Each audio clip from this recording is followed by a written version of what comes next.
Mukbang.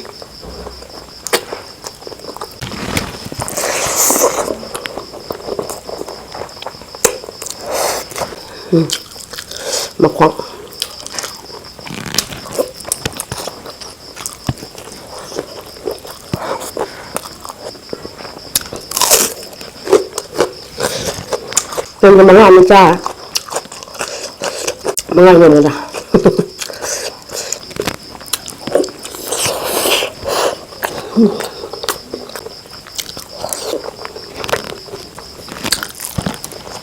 Mayam bu aigi channel da taram oxali mayam nong thuchui ado ai chak sam la me na si se kainom chani nge taw da yerum le me baka da yerum chadum cha sala ge ma siti biryani ga in tawraga ai yerum aseng baiti yerum jai kun muk cha ge khalam bane da yerum kun je plate ya rum re ado di yerum tra taru kha yaw me de da imana khara sum khata hore ai yerum train thega koina tawre do yerum ani me chana pai thambira me yerum tara ma ai podna lai ga ada mayam sida chicken curry khara lai ga chicken curry siga gaidi siga chicken ge leg ani ka yawe biryani da ko ada yerum phutpa ase biryani thapak pane dai tilhau sima si age atai di ai yamna mathel tawna khona tawdre ka chawa horase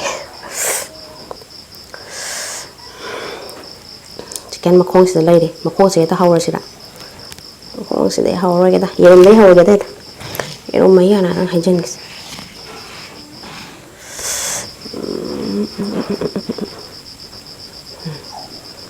das yerum se chicken mai lupa cha de hawra da lupa mai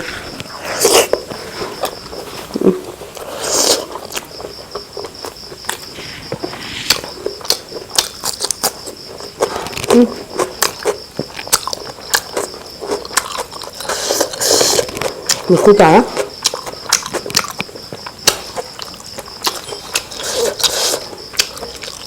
chứ nó thật kìa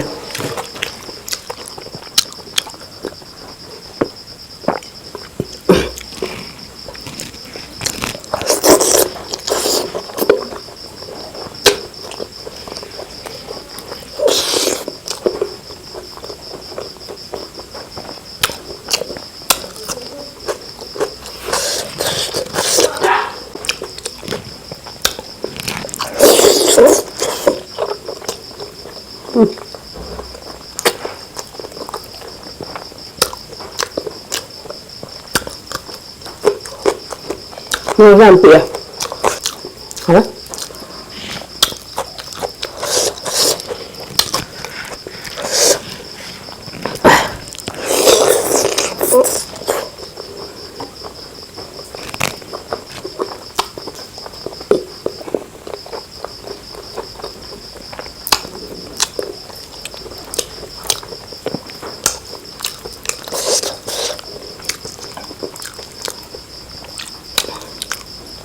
còn thôi ạ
em này chưa hấp này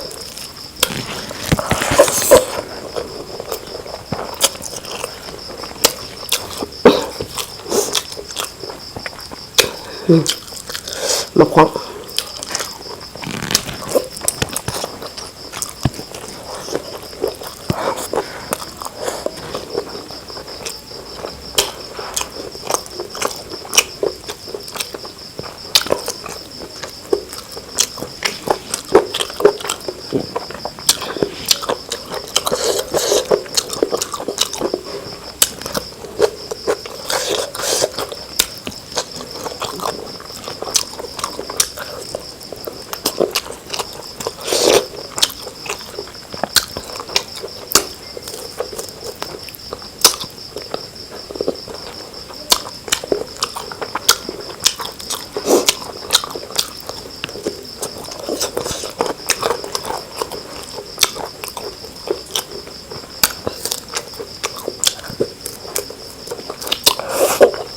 Hả?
Chả thagi ramai tau chicken.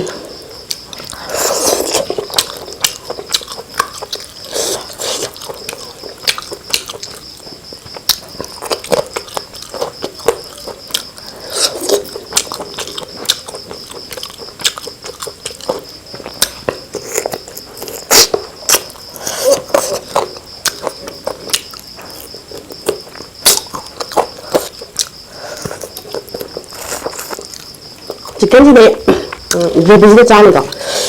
Ani sih gravy lagi boleh lah chicken sih ada. Chicken pisah lah. Ada. Chicken ni cah Angang ni thamir ni anh đâu thuốc có số cao không đây kok.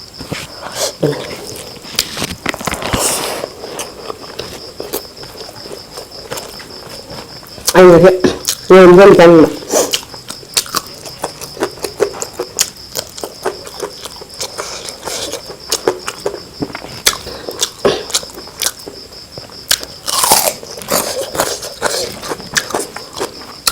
Cái món ăn mới cha món ăn rồi nè.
Ini kita ngalah.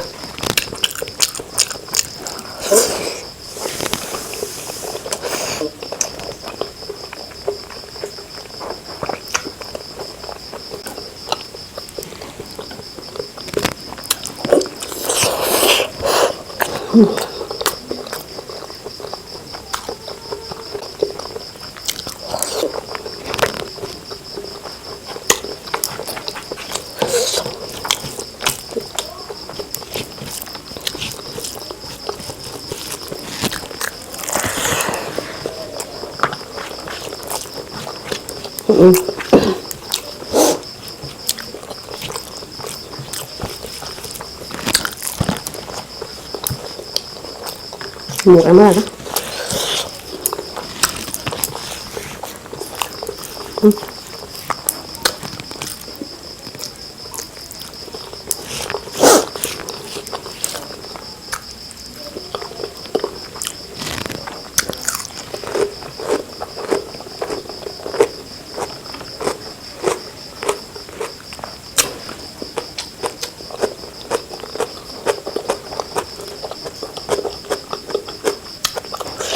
Hả?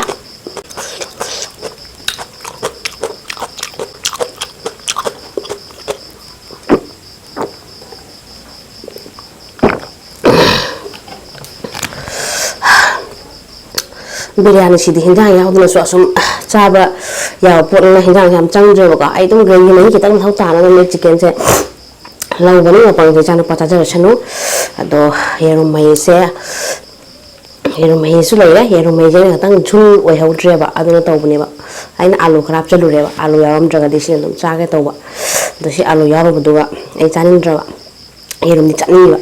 Aduh situ juga chicken jul je lalu bani, aduh nih ham caw sudah jadi matang masih dah bidai lalu jadi lagi, mana manusia beragadi, channel sibu subscribe tahu beramu, share tahu beramu, like and comment tahu beramu, tahu meam, bye jadi lagi, next tamu panggil si bye bye.